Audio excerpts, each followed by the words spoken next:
Bonsoir, merci de nous retrouver pour cette deuxième étape de notre semaine spéciale municipale. Nous avons mis le cap au centre, sur la plaine du Forêt, et faisons d'abord escale à Montbrison. 3 listes y sont en concurrence, une de droite, une de gauche et une conduite par le Front National. Une campagne axée sur les grands travaux. Le chantier a à peine commencé, mais pour Liliane Faure, c'est le projet de son mandat qui prend enfin forme. C'est ici, dans le quartier des Jacquins, à 1 km de l'hypercentre de Montbrison, que la maire sortante a choisi d'implanter un nouveau cinéma, près de la MJC et de la salle des fêtes. Ici, nous pouvons installer un cinéma, 5 salles, 840 fauteuils environ, de plein pied. Nous sommes en train, je crois, d'inventer un espace qui va être l'espace du loisir, de la convivialité. Et donc, je crois qu'il pourra répondre au plus grand nombre. Faux, répondent ses opposants. 2 pétitions ont recours administratif. Ce dossier empoisonne la vie politique locale depuis 5 ans et forcément alimente aujourd'hui la campagne électorale. Ce nouveau complexe devrait remplacer l'actuel cinéma, obsolète et en partie inaccessible pour les personnes handicapées. Là-dessus, tout le monde s'accorde. C'est l'emplacement choisi qui pose problème aux candidats de droite.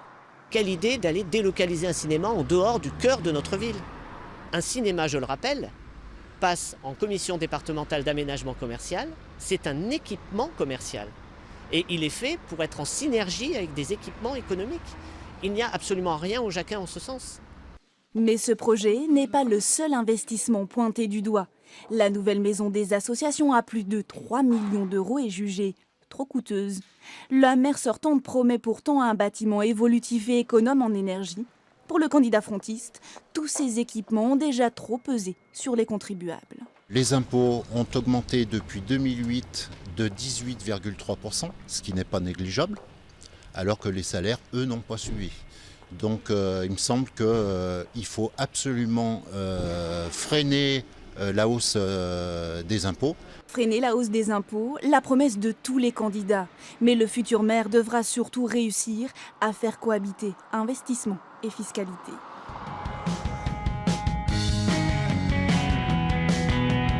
On quitte Montbrison et on reprend la route direction Feurs.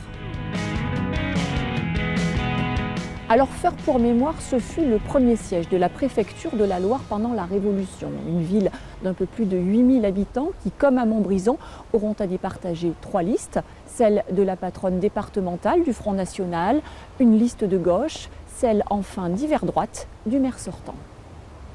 En 2001, sa réserve, parfois perçue comme de la froideur, lui a peut-être coûté sa première élection. Alors, Jean-Pierre Tête a appris à fendre l'armure. Vous allez bien? Vous vous promenez beaucoup. On se promène, vous savez. Il faut bien qu'on se promène un petit peu. À 51 ans, il brigue un second mandat dans une ville. C'était un de ses engagements qu'il a voulu et veut continuer d'embellir. Ici, un trompe-l'œil, reproduction et symbole d'une véritable institution, autrefois à Feurs. Là, c'est la place du 11 novembre qui a fait peau neuve, comme beaucoup de zones dans l'hypercentre. Quand on est dans un endroit agréable, avec des services, avec une ville la plus sympathique possible, on a envie d'y vivre. Ça fait vivre les commerces, ça fait développer l'économie. On est la 2e ville de la Loire qui a le plus progressé démographiquement, donc c'est aussi un signe. Quand vous valorisez la ville comme on la valorise, vous donnez plus de valeur aux maisons des concitoyens. Donc je pense que c'est une chose qui n'est pas négligée non plus. Un changement de visage pour Feurs que reconnaît l'un de ses adversaires, Johan César. À 27 ans, il est la plus jeune tête de liste socialiste de la Loire. Le déclic à sa candidature, c'est le clivage sur la vente par le maire sortant à un promoteur privé du château des Minimes, voué à devenir une résidence senior, mais de trop grand standing à ses yeux.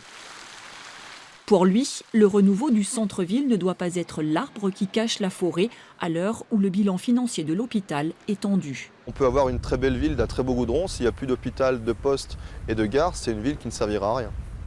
C'est des investissements qui partiront à l'eau s'il n'y a plus de services publics. Dès qu'on a eu des informations négatives sur l'hôpital, j'ai rencontré le maire de Montbrison, j'ai rencontré les syndicats, les chirurgiens et nous avons contacté aussi l'ARS pour alarmer déjà la situation sur l'hôpital de Feurs et le maintien de tous les services et développer, ce qui n'est pas fait aujourd'hui, un contrat local de santé pour qu'il y ait des nouveaux services qui viennent à Feurs. Récupération politique, selon Sophie Robert, Kazakh bleu marine, qui estime que seul l'État est à même de solutionner le problème de l'hôpital. Ouais, on va faire le petit pâté de maison là, c'est pas mal. Dans la ville la plus vidéo-surveillée du département, moins facile de faire campagne sur l'un des thèmes chers au FN, la sécurité.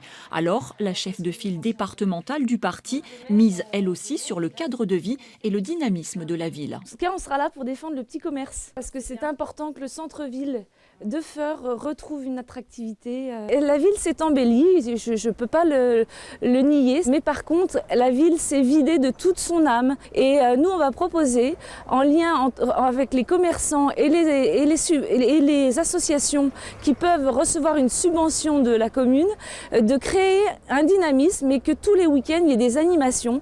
Parce qu'une ville qui est animée, qui est agréable à vivre, ça fait venir des entreprises. Tractage, porte-à-porte, réunions publiques, chacun va tenter d'ici le 23 mars de séduire les Forésiens pour un jour peut-être, comme d'anciens maires, laisser son nom dans la pierre.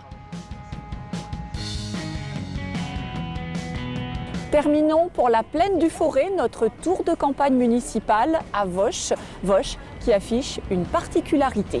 Et la particularité dans cette ville de 8500 habitants, elle tient dans le nombre de listes. D'avoir qu'une seule liste candidate aux élections, c'est sans doute l'assurance d'être élu. Mais pour autant, ça enlève quand même un petit peu au débat démocratique, me semble-t-il. Il faut dire que l'opposition municipale de gauche a un peu volé en éclats lors du choix de la communauté de communes, adhérer à Saint-Étienne Métropole ou rester dans le pays de Saint-Galmier. Un début d'explication peut-être à une situation que la maire sortante déplore. Elle lui offre en tout cas un boulevard pour continuer sur sa lancée, la redynamisation du centre-bourg, après avoir donné vie au nouveau quartier Saint-Laurent autour du récent collège. On veut un quartier vraiment intergénérationnel, on veut créer du lien social. Donc à côté, il y aura une résidence senior. Un petit peu plus loin, il y a un programme de logement, 97 logements qui ont été proposés. Je crois qu'ils sont à peu près tous commercialisés. Une offre de logement destinée à s'adapter à la démographie croissante dans une ville où le taux de chômage, lui, est bien inférieur à la moyenne nationale. C'est fini pour ce soir. Demain, gros plan sur Saint-Chamond et la vallée du Gier. Merci de nous être fidèles.